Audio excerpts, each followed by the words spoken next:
All right, so this is my social media. I'm Jonathan Brown.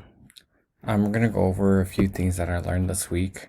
The main thing that I learned about this week is how social media has actually changed everything. Many people wouldn't think that social media has changed and how it actually affects the classroom. There's different media outlets that we use today, and most people don't understand that you can share one thing and it could be false information. But there's a lot of things that actually does help social media. There's a lot of pros and cons. It's just you have to be careful of what you actually do. So for here, we have how can technology support the inquiry concept. The way that it can help like students is by the annotated curriculum material. By that is you want to make sure you have the correct information showing um, screenshots, different things that you have there. Make sure you explain everything correctly, and you want to compare it to other things that are actually valid and invalid so the students actually know. You also want to make it personal. You don't want to have a very repetitive thing. You want to make it fun. That's what school is about. It's about making it fun. That's how you're going to get learners more engaged. The other thing is you want to have your students take the lead. You don't want to be constantly just talking, talking, talking. You want them to actually be able to engage with you as well. So I think that's one of the things that we need to learn, and that's how technology is going to help us. Is because it's going to help us support the student because they're going to be able to take the lead by just doing it. That's how they're going to learn a little bit more. The other thing is how technology is used in the classroom. There's a few things that people actually use, a lot of teachers use. One of them is Class Dojo and Nearpods. Class Dojo is a way for parents to communicate, or it's a way for teachers, students, and parents to communicate with each other.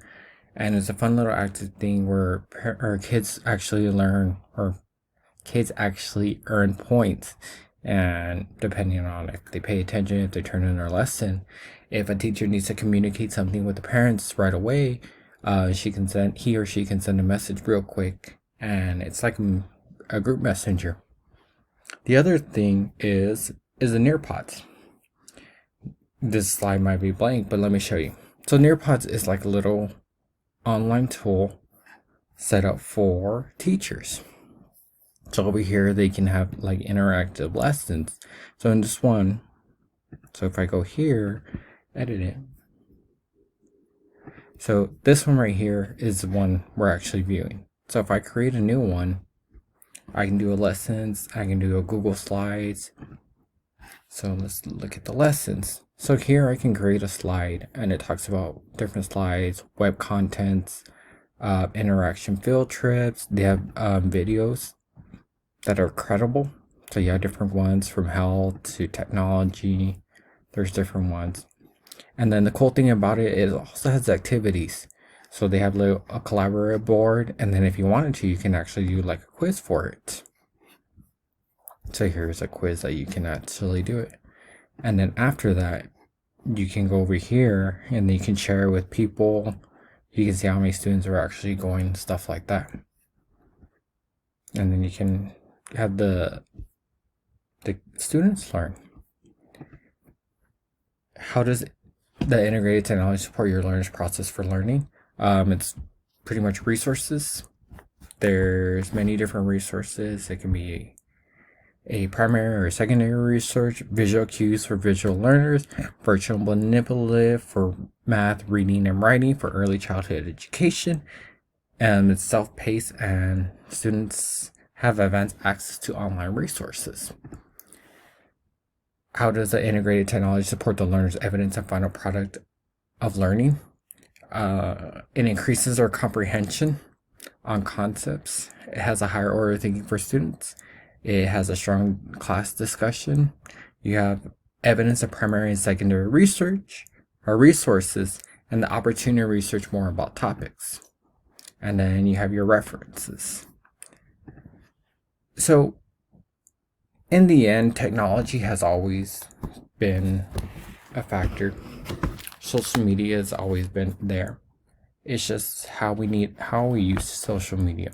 Social media can be one of the biggest tools out there. It can also be one of the most dangerous tools.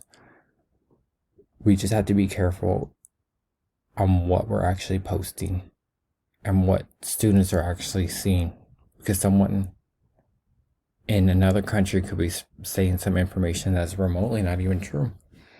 You never know. But social media is a great way to find out more information about things, especially when you're trying to do some research. There's always news articles, there's everything on social media, and it brings everyone together. I hope you enjoyed this presentation.